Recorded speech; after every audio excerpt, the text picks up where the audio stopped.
ତମେ ଆଗକୁ ବଢିବ, ଏତେ ସବୁ ଆଗକୁ ବଢେଇବ।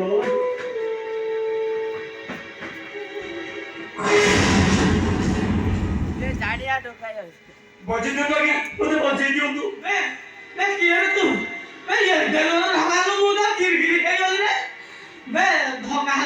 ଚପଣି ମାଇଲୁ ଡେରି କରନ୍ତୁନି ଆଜ୍ଞା, ମୋତେ ବଞ୍ଚେଇ ଦିଅନ୍ତୁ, ବଞ୍ଚେଇ ଦିଅନ୍ତୁ ମୋତେ। ବଞ୍ଚେଇ ଦେବି ମୁଁ ଡାକ୍ତର ନୁହେଁ, ମୁଁ ଓକିଲ। ତୋର ଯଦି କିଛି ହେଇନି ଡାକ୍ତରଙ୍କୁ ଦେଖା।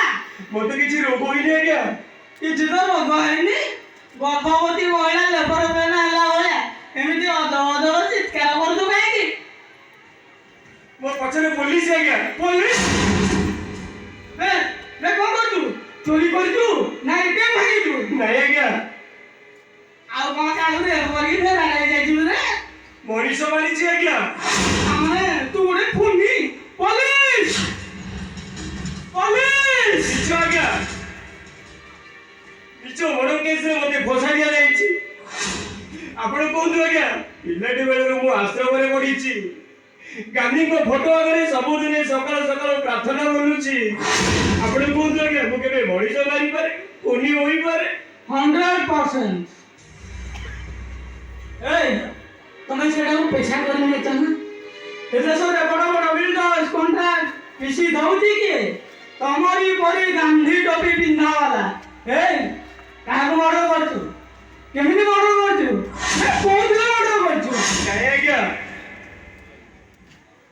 ଆଜିକୁ ଯୋଉ ବର୍ଷ ତଳେ ଗୋପାଳ ଦାସକୁ ମର୍ଡର କରାଯାଇଥିଲା। ଗୋପାଳ ଦାସ ମାନେ ଯେ ନବମିଶ୍ରକୁ ମର୍ଡର କରିଦେଲା? ହଁ, ତାମାନେ ତୁ ଗୋଟେ ଖୁନିର ଖୁନି। ତାମାନେ ଆପଣ କଣ କହିବାକୁ ଚାହୁଁଛନ୍ତି? କଥାଟା ଭାରି ସିରିୟସ୍। ଆପଣ ଜାଣିଛନ୍ତି ଗୋପାଳ ଦାସ ମାନେ ସେ ନବମିଶ୍ରକୁ ମର୍ଡର କରିଥିଲା। ସେଇ ଗୋପାଳ ଦାସକୁ ମର୍ଡର କରି ଫେରା ଦେଇ ବୁଲୁଛି।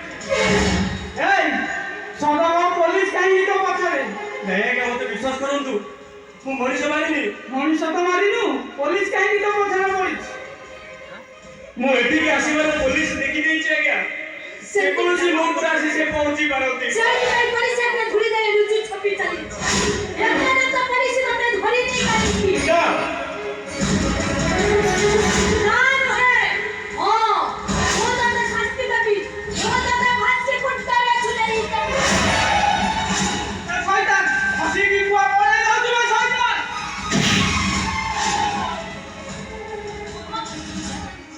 କଣ କହୁଛି? ଛାଡ଼ି ଦିଅନ୍ତୁ ମା, ମୋର ଏ ହାତକୁ ଛାଡ଼ି ଦିଅନ୍ତୁ। ଏ ହାତ ମୋର ଗୁଳି ବାଜିଛି। ତ ଛାତି କି କାହିଁକି ଗୁଳି ବାଜିଲାଣି ବେ ପୋଲିସ?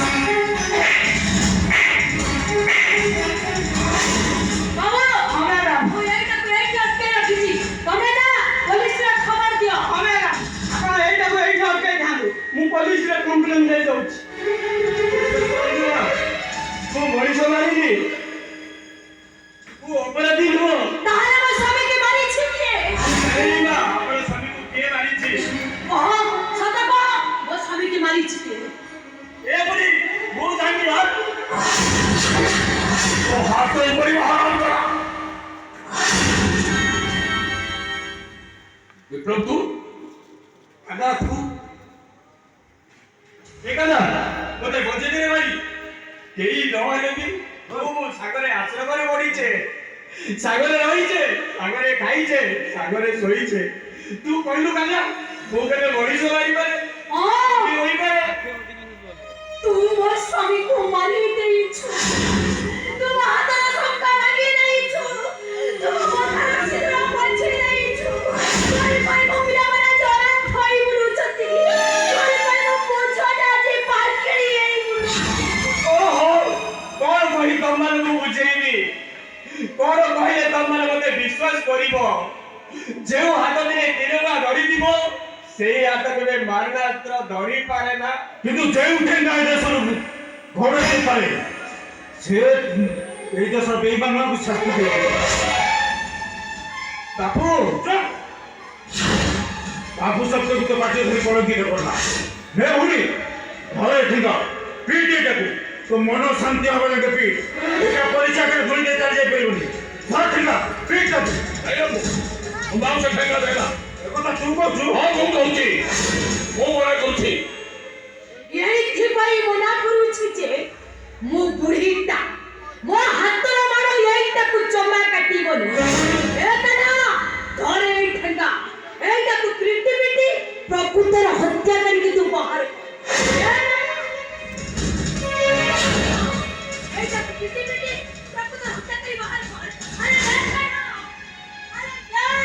ହଁ ମୁଁ ଅ ତୁ ମୁଁ କହୁଛି ଏଠି ନା ଧ କହୁଛି ଆରେ ଧ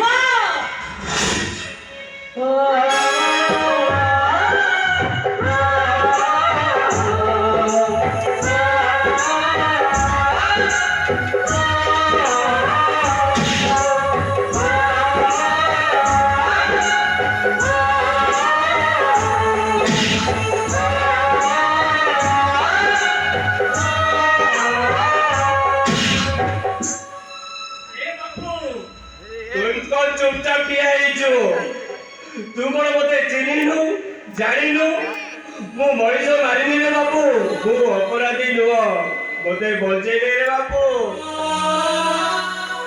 ମତେ ବଞ୍ଚେଇ ଦେ ଉଠ। କର୍ମ କରିନ ଫଳ ପାଇ ପ୍ରାଣୀ ତା ଅବଶ୍ୟ ବୁଝ ରେ ବାପୁ ମରିଯିବି ମୁଁ ତୋ ପୁଅଟା ମରିଯିବ ସେଦିନ ଗାନ୍ଧୀଜୀ କହିଥିଲେ ক্ষুদিরাম ভগৎ সিং অবশ্য বଞ୍ଚি যাই পারিথান্তে সে চুপ ଥିଲେ ଏଇଥିପାଇଁ ଯେ ଏ ହିଂସା ଅହିଂସାର ବିପରୀତ ଥିଲା ତୁ ମରିଗଲେ ମୁଁ ମୁଣ୍ଡ ଧୋଇ ଗାଧେଇ ପଡ଼ିବି ଏ ବାପୁ ସମୟ କେମିତି କହିଦିଏ ତୁ କାହାକୁ ଖୋଜିବାକୁ ଯାଇ କଣ ହରଉଛୁ ଠିକ ସେମିତି ଗାନ୍ଧୀଜୀ ଖୋଜିବାକୁ ଯାଇ ତୁ ରାମରାଜ୍ୟ ହରଉଛୁ ଚୁପ କର ତୋ ଭଳିଆ ଗୋଟେ ପାପୀ ମୁହଁରୁ ଏ ପବିତ୍ର କଥାଟା ଶୋଭା ପାଏ ନା ଏଇଟାକୁ ତୁ ଏଇଠି ଅଟକେଇ ରଖିଥା